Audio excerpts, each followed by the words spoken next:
पहली बात तो यह है कि आप अयोध्या जाएंगे तो अयोध्या में आपका रिकॉर्ड ही अच्छा नहीं है। किसके साथ आपने अच्छा किया अयोध्या में? एक हरिश्चंद्र राजा हुए थे, उनको काशी के बाजार में बेच दिया।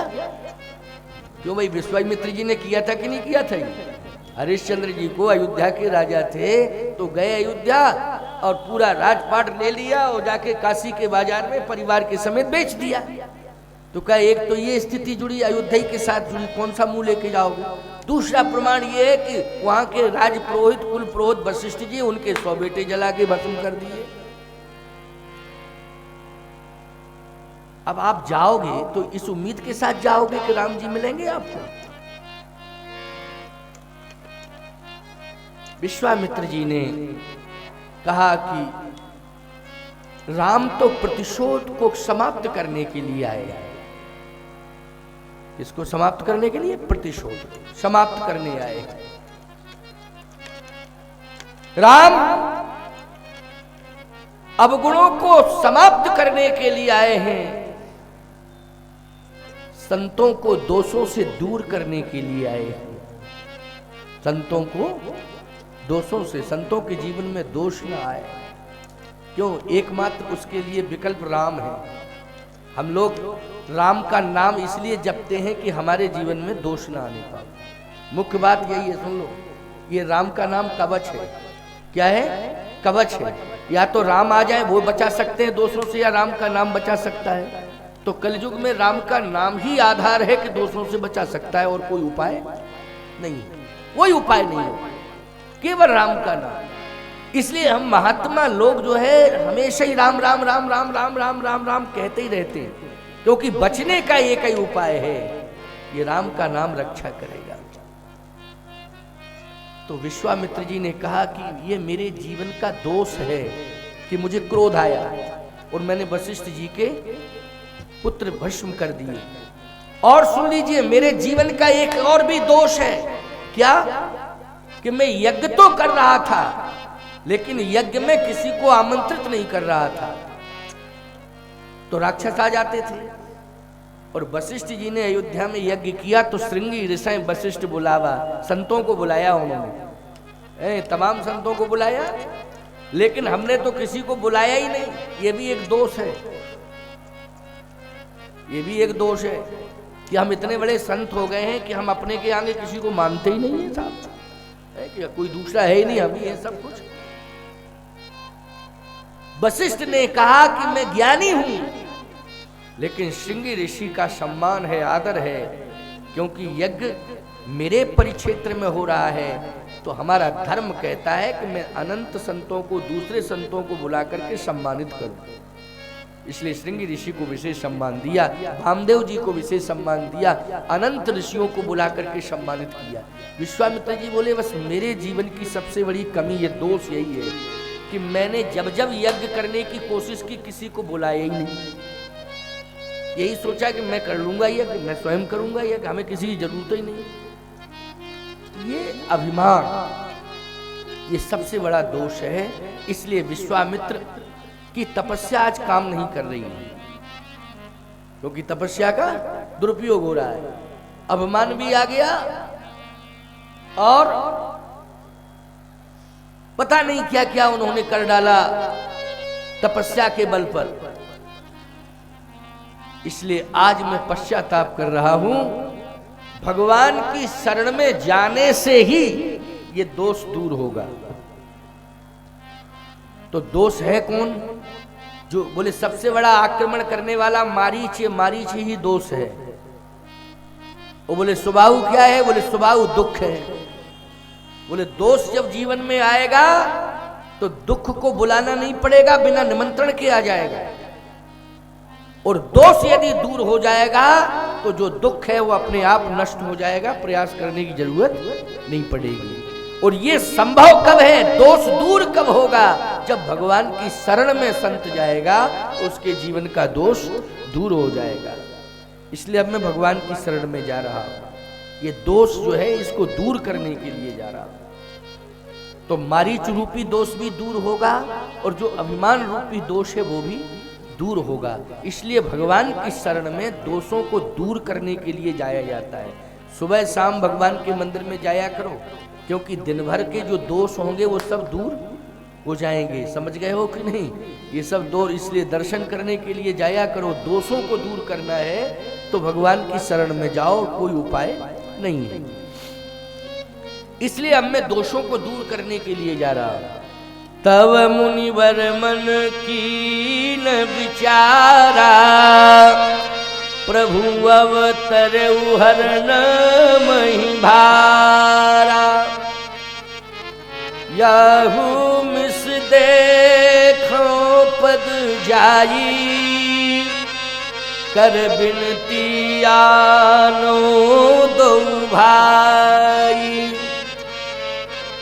बहुविधि करत मनोरथ जात लाग नहीं बार, करमज्जन सरयू जल गयऊ भूप दरबार। करमज्जन सरयू जल गयऊ भूप दरबार। जब आश्रम में थे तो महामुनि ज्ञानी है, विश्वामित्र महामुनि ज्ञानी है। और जब भगवान के पास जाने का विचार बनाया तो मुनिवर हो गए। क्या हो गए? मुनिवर। तब मुनिवर मन की विचारा, मुनिवर हो गए। अब जब अयोध्या में पहुंचे तो मुनिवर नहीं, मुनि। अयोध्या में पहुंचे तो क्या है? मुनि। अब महामुनि, मुनिवर और मुनि। क्यों भाई?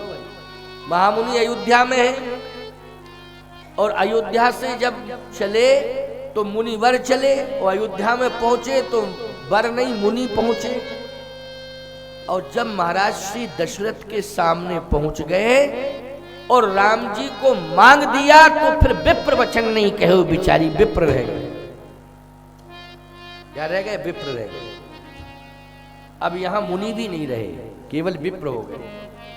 आप कहोगे महाराज थोड़ा स्पष्टीकरण दीजिए। स्पष्टीकरण यही है कि महामुनि, फिर मुनिवर, फिर मुनि और फिर विप्र।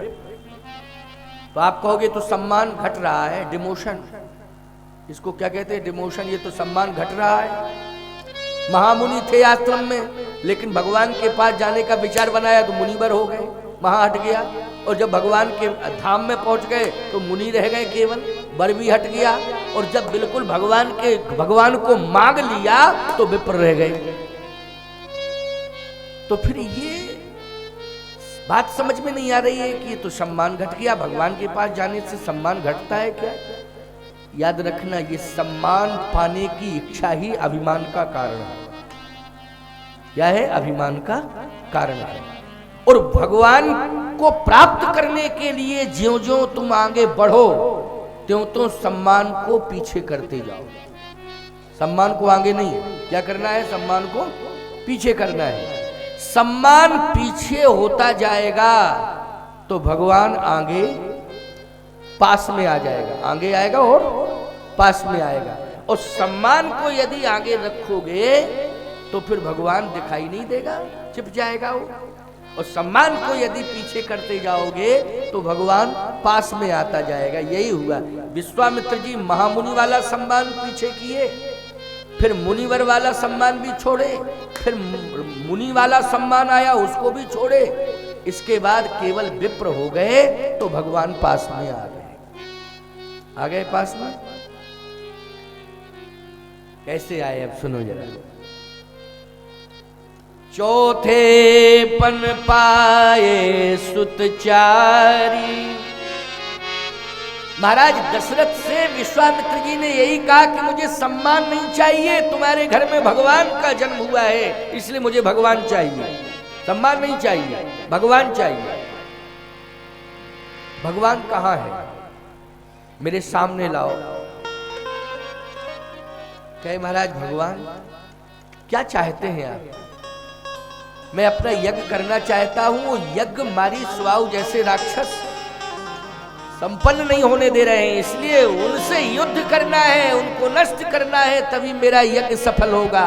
और मारी स्वभाव जैसे राक्षसों को मारने की क्षमता अगर है तो वो तुम्हारे बेटे राम में है।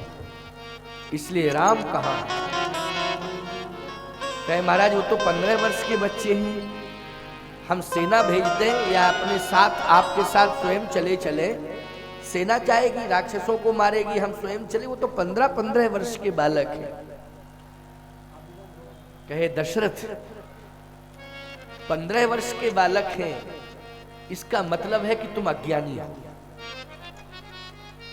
अज्ञानी हो या तुम छिपा रहे हो, देना नहीं चाहते हो। जब राम का जन्म हुआ था तो उस समय तुमने बयान क्या दिया था? कल के प्रवचन में राम का जन्म हुआ ना, कल की कथा में क्या आपने स्पष्टीकरण दिया था?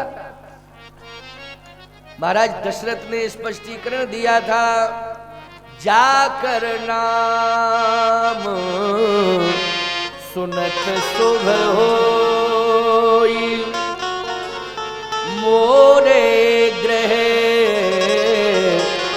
आवा प्रभु सोई।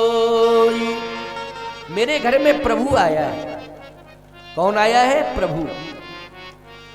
तो जब जन्म हुआ था तब कहते थे प्रभु आया, और प्रभु का अर्थ है परमात्मा आया, और परमात्मा का अर्थ यह है कि भ्रकुटि विलास सृष्टि लय हो, ये परमात्मा का अर्थ है। तो फिर भ्रम किस बात का है कि 15 वर्ष की आयु है, वो कैसे राक्षसों को मारे? अब देखो भाई, दशरथ जी महाराज को मौन कर दिया विश्वामित्र जी ने। बात तो सही कही, बहुत बढ़िया बात स्पष्ट कही कि अगर वो प्रभु है तो प्रभु मानी ईश्वर है, ईश्वर अगर वो है तो उम्र क्यों देख रहे हो? भ्रकुटि विलास सृष्टि लय हो। दशरथ, उस परब्रह्म परमात्मा को तुमने बना दिया है बालक, तुम्हारे कारण वो बालक बना है। जब तुम्हारे कारण वो बालक बन सकता है तो मेरे कारण वो यज्ञ की रक्षा करने वाला परमात्मा क्यों नहीं सिद्ध हो सकता है? इसलिए वो मेरी दृष्टि में ईश्वर है, वही ईश्वर है भ्रकुटि विलास सृष्टि लय हो। लेकिन आज तुम उसे बालक मान रहे हो, 15 वर्ष का बालक। ये तुम्हारा अज्ञान है, ये दशरथ तुम्हारा अज्ञान है, और ये मोह के कारण तुम्हारे जीवन में अज्ञान आया है, मोह के कारण।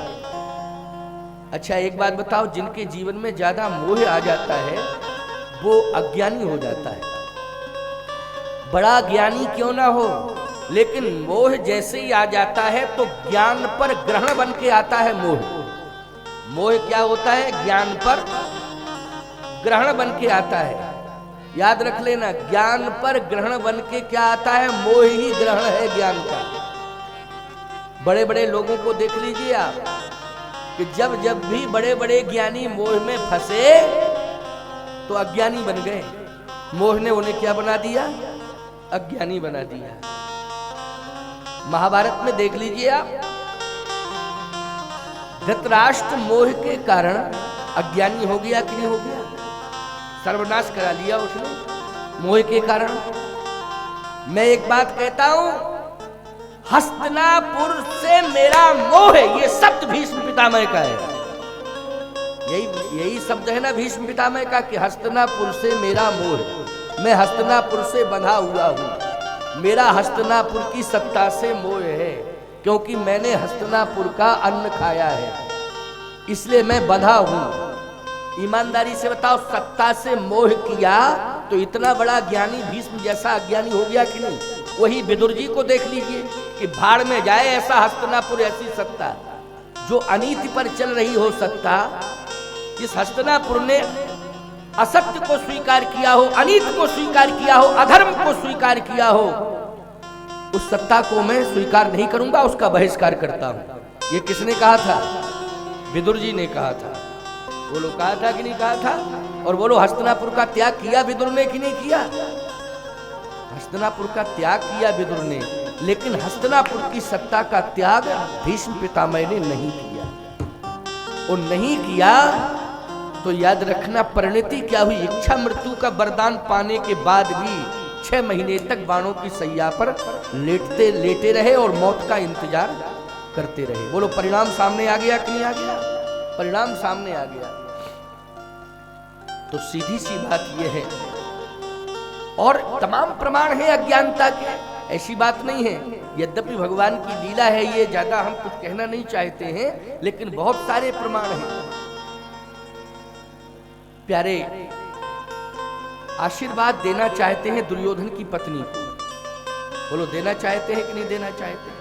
वो तो भगवान की महिमा है कि वो आशीर्वाद मिल नहीं पाया, लेकिन पूरा का पूरा संकल्प ले लिया था कि मैं आशीर्वाद दूंगा भानुमति को, दुर्योधन की पत्नी को आशीर्वाद दूंगा, सुहागवती रहने का आशीर्वाद दूंगा। सुहागवती होने का आशीर्वाद का तात्पर्य है दुर्योधन को मृत्यु के भय से मुक्त करना। एक ही अर्थ है इसका, और कोई अर्थ नहीं। मृत्यु के भय से मुक्त करना। और बोलो आतंकवादी को कोई मृत्यु के भय से मुक्त कर दे तो बोलो कितना बड़ा विस्फोट होगा, आगे चल के सोचो जरा। बहुत बड़ा विस्फोट होगा, बहुत बड़ी क्षति होगी।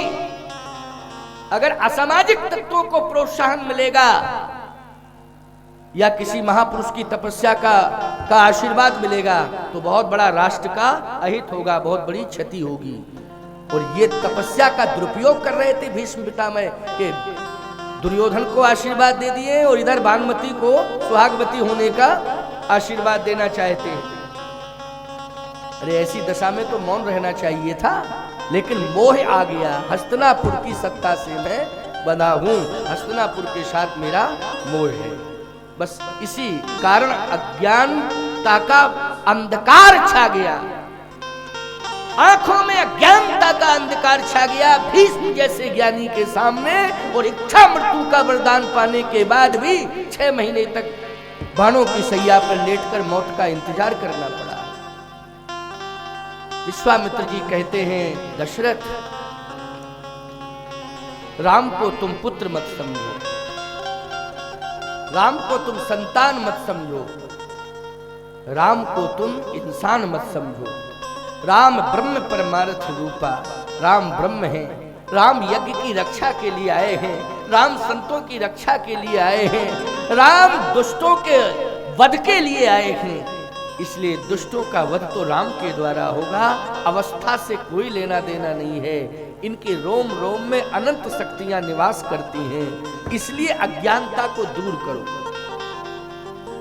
अब दशरथ जी ने सोचा कि क्या कहें, बाबा ऐसी बात कह चुके हैं कि अब इसके आगे मैं क्या बोलूं। लेकिन राजा तो राजा होता है। देखो भाई, राजा के पास 4 नीतियां होती हैं, साम दाम दंड भेद। कितनी नीतियां होती हैं?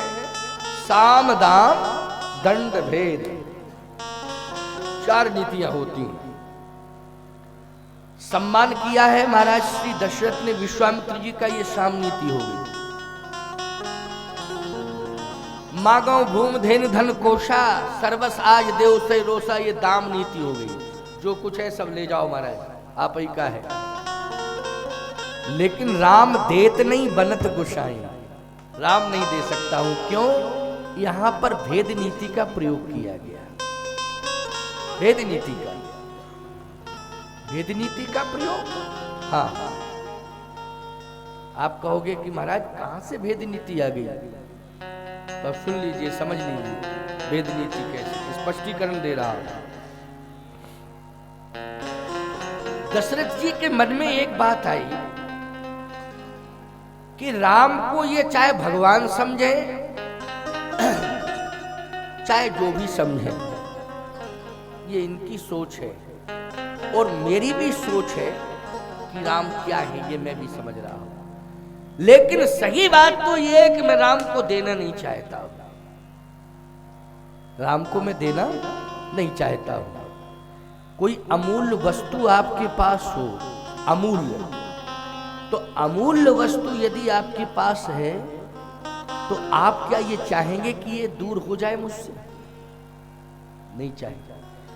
और यदि आप ये सोच लें कि इस वस्तु पर आपका भी अधिकार है, तो फिर वो मजबूरी होगी कि आपको दी जाएगी।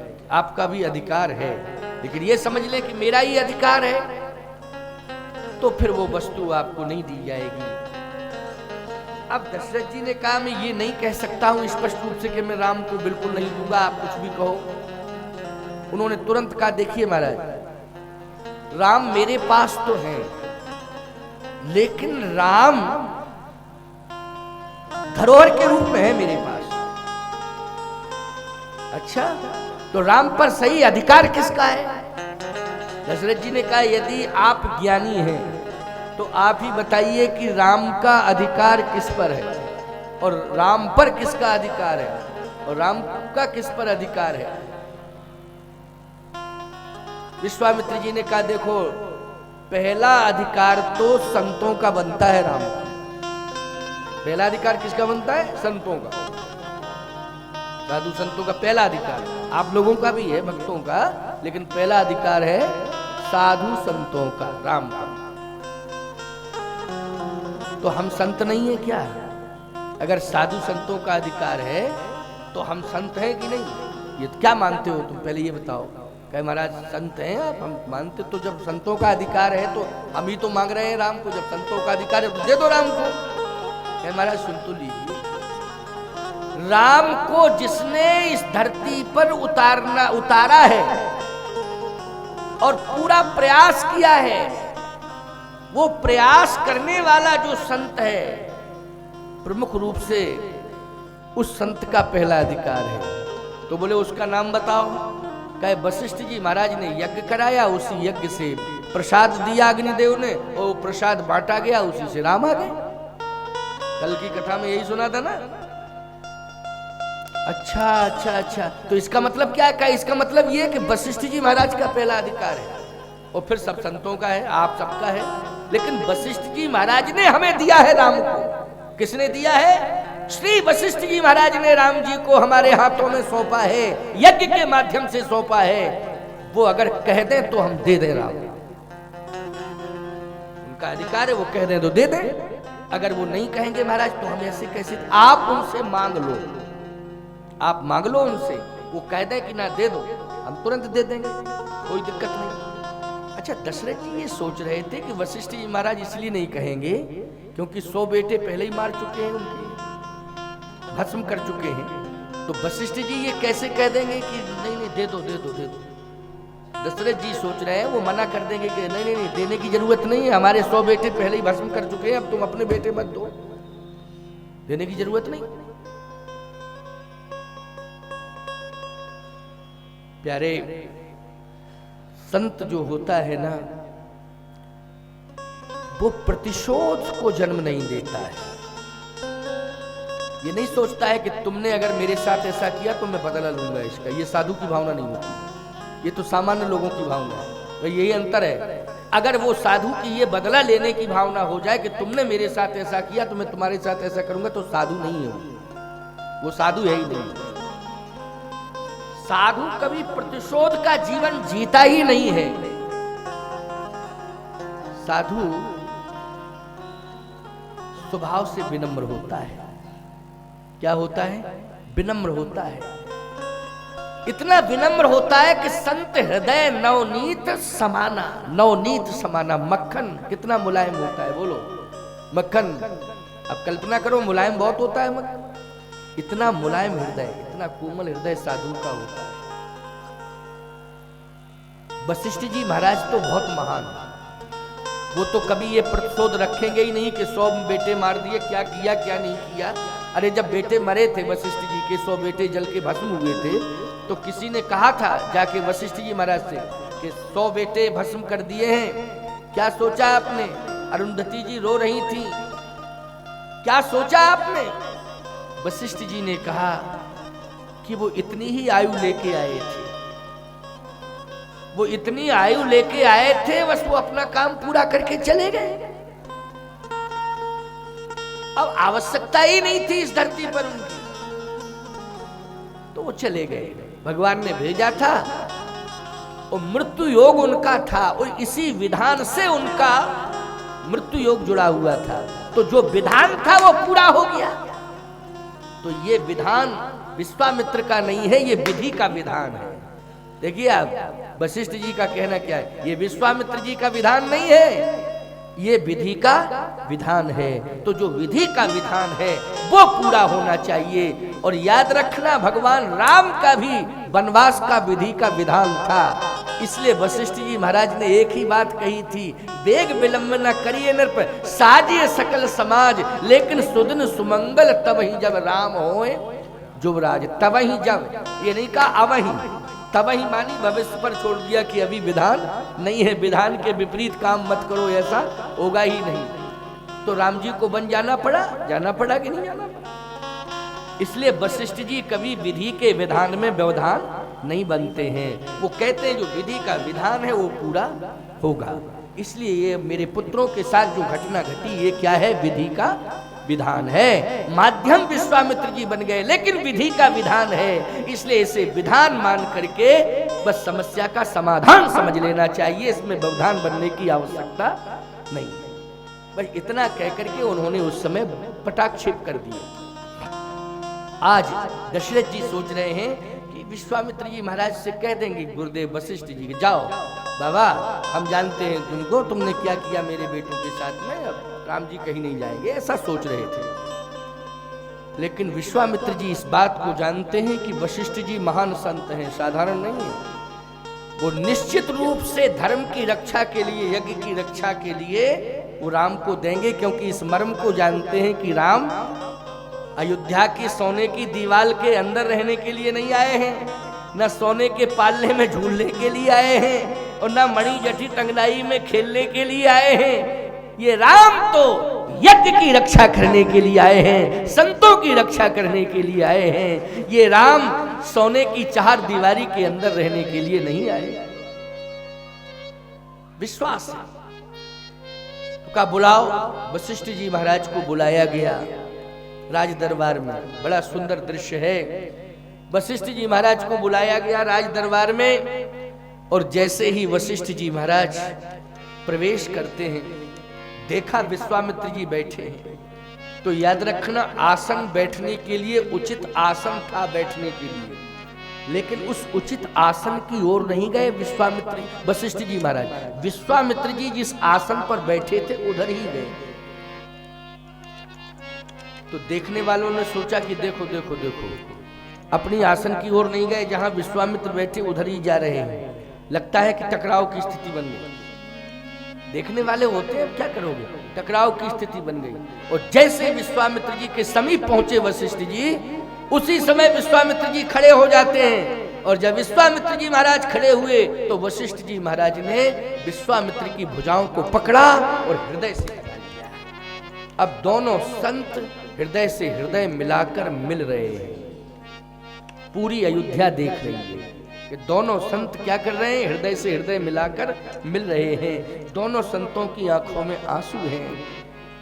वशिष्ठ जी ने कहा विश्वामित्र जी से, महाराज अयोध्या तो आप आए, लेकिन विलंब से आए। अयोध्या तो आपकी ही है।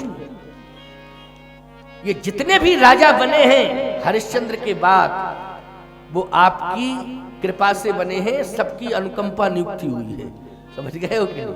सब आपकी कृपा से बने हैं, क्योंकि मुख्य रूप से तो आप हैं। इस अयोध्या पर पहला अधिकार आपका है, क्योंकि अयोध्या तो हरिश्चंद्र आपको दे चुके हैं। किसको दे चुके हैं? आपको दे चुके हैं। बोलो, हरिश्चंद्र जी ने पूरी अयोध्या किसको दे दी थी? राज्य किसको दिया था? विश्वामित्र जी को दिया था कि नहीं? और जब राज्य विश्वामित्र जी को दिया था तो पहला अधिकार किसका बनता है? विश्वामित्र जी का बनता है। इसके बाद जितने राजा हुए हैं वो कृपा से बने हैं। कृपा पर क्या है? कृपा। इसलिए आप मुख्य हैं, मालिक हैं, आपकी अयोध्या है, लेकिन आप विलंब से आए। विश्वामित्र जी ने कहा मैं तपस्या कर रहा था। तपस्या? तपस्या क्या है? तपस्या यही है, यज्ञ करना भी तप है। यज्ञ करना क्या है? तप है।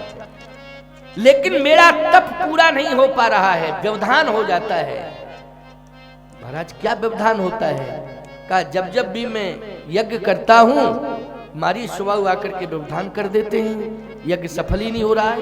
लेकिन आपका यज्ञ ऐसा सफल हुआ कि लोग यज्ञ करते हैं भगवान को प्राप्त करने के लिए, लेकिन ऐसा आपने यज्ञ किया कि भगवान तो प्राप्त ही हो गया, लेकिन भगवान के रूप में नहीं, भगवान तो संतान के रूप में अयोध्या को प्राप्त हो गया। ऐसा तप आपने किया। आपके यज्ञ पर मैं बलिहार हूं। आपका यज्ञ महान है। मैं भी चाह रहा हूं कि मेरा यज्ञ भी सफल हो जाए। इसके लिए मैं आज राम जी को मांगने के लिए आया हूं, लेने आया, राम को लेने आया। अच्छा, तो आप राम को लेने के लिए आए हैं तो मना किसने किया? अगर आप लेने आए हैं तो मना किसने किया? विश्वामित्र जी कहने लगे, महाराज वशिष्ठ जी, मना करने वाला कोई दूसरा नहीं है, मना करने वाले तो तुम्हारे शिष्य ही हैं, ये दशरथ, इन्होंने मना किया। वशिष्ठ जी ने कहा, क्यों दशरथ, क्या तुमने मना किया? कहे हाँ महाराज किया तो है। क्यों मना, क्यों किया? मना सत्य बोल रहा हूं इसलिए किया कि राम से मेरा मोह हो गया है। क्या हो गया है? मोह। और मैं राम को दूर नहीं करना चाहता हूं क्योंकि राम से मेरा मोह हो गया है। वशिष्ठ ने कहा, यही तुम्हारा अज्ञान है। ये क्या है? अज्ञान है। एक बात आपको बता रहा हूं, आप किसी वस्तु से मोह करते हैं, उदाहरण है, किसी वस्तु से आप मोह करते हैं अथवा किसी व्यक्ति से आप मोह करते हैं, लेकिन मोह तो करें आप, लेकिन उसके उत्थान पर भी विचार करें। समझ रहे हो कि नहीं? वस्तु से मोह करें, लेकिन वस्तु की सार्थकता क्या है इस पर भी विचार करें। इस वस्तु की सार्थकता क्या है?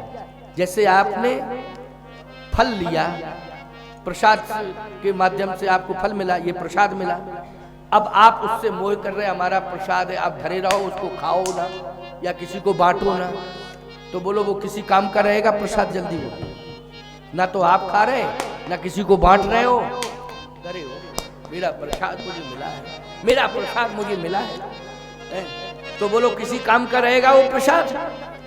उसका अस्तित्व समाप्त हो जाएगा कि नहीं? इसका मतलब है कि मोह तो कर रहे हो लेकिन अज्ञानी हो, उसकी सार्थकता सिद्ध नहीं कर पा रहे हो, प्रसाद के अस्तित्व को तुम नहीं समझ पा रहे हो। ये राम तुम्हें यज्ञ के प्रसाद से मिले। किससे मिले हैं? यज्ञ के प्रसाद से। और प्रसाद स्वरूप श्री राम आपको मिले हैं, ये यज्ञ का ही प्रसाद है। राम क्या है? ये यज्ञ का प्रसाद है। और यज्ञ के प्रसाद को अगर तुम केवल महलों के अंदर ही सीमित रखोगे और इस यज्ञ के प्रसाद को यत्र तत्र सर्वत्र जो है वितरित नहीं करोगे, इसके प्रभाव को समाज तक नहीं ले जाओगे, तो याद रखना ये यज्ञ के प्रसाद राम जो तुम्हें मिले हैं, ये राम केवल अयोध्यानाथ बन के रह जाएंगे, ये राम विश्वनाथ नहीं बन पाएंगे। इसलिए राम को केवल अयोध्यानाथ नहीं बनाना है, राम को तो विश्वनाथ बनाना है। और राम तो इतने महान हो गए यज्ञ की रक्षा करके और राक्षसों का वध करके कि विश्वनाथ के भी नाथ बन गए। बोलो विश्वनाथ के क्या बन गए? नाथ बन गए, विश्वनाथ के भी नाथ बन गए। यह है यज्ञ का प्रभाव। ये किसका प्रभाव है? यज्ञ का प्रभाव। केवल राम अयोध्या तक सीमित नहीं है, इनको अयोध्या तक सीमित मत रखो, ये तुम्हारा अज्ञान है, ऐसा मोह करना ठीक नहीं है दशरथ। इसलिए अज्ञान का त्याग करो, मोह का त्याग करो। विश्वामित्र जी उसी समय बोल पड़े, देहो भूप मन हर्षित, तजहु मोहि अज्ञान, तजहु मोहि अज्ञान, धर्म सुजस प्रभु इन कहाँ, तुम कहाँ अति कल्याण। तुम्हारा कल्याण होगा और इनको यश मिलेगा। क्या मिलेगा? यश मिलेगा। और इतना बड़ा यश मिलेगा कि सारी दुनिया कहेगी रामो विग्रहवान धर्म। राम क्या है? धर्म है, साक्षात धर्म है। इसलिए धर्म सुजस प्रभु इनका तुम कहां अति कल्याण, तुम्हारा कल्याण होगा और इनको यश मिलेगा, इतना बड़ा यश मिलेगा कि सारी